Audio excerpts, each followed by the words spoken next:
tutto mi è capitato nella mia vita politica, tranne che cioè in questo momento da dirigente regionale, perché io faccio parte della direzione regionale del partito e quindi componente a tutto tondo di questo partito, insomma, e assessore in questo comune, un gruppo di ragazzi, non so se tu hai letto il documento, cioè a parte che intanto la commissione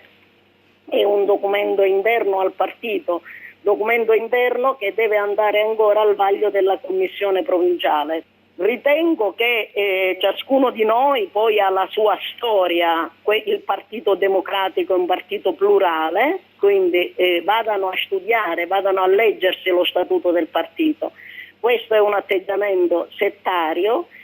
degno di, come dire, di piccoli balilla, perché forse ciascuno poi risponde alla storia a cui ha appartenuto, cioè noi abbiamo avuto un'altra storia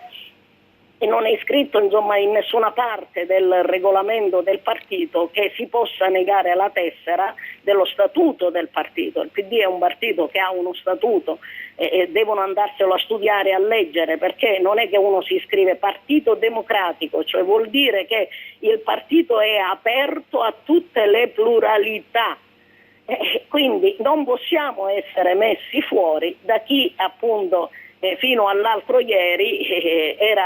era candidato in un partito che si chiamava FLI, quindi cioè assolutamente. Quale sarà la vostra prossima mossa? La nostra prossima mossa sarà quella di fare un documento sulla questione, cioè noi non siamo avvezzi, come dire, nel passato non siamo mai stati avvezzi a queste cose. Io per esempio, questo lo devi sottolineare, non credevo ai miei occhi stamattina quando ho visto sul giornale La Sicilia pubblicato un documento interno che deve ancora andare alla commissione provinciale del partito, cioè, ma vogliono mettere le mani avanti, tra l'altro fra poco si va alle elezioni, cioè qui prodest, a chi giova fare tutto questo, anziché vedere come costruire una lista del partito e come fare le alleanze per far sì che insomma in questa città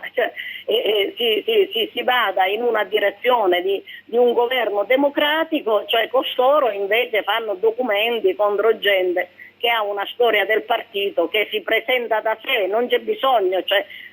alla città. Se io cammino nella città di Favara o se io chiedo, se qualsiasi persona chiede ai favaresi chi sono gli esponenti del PD,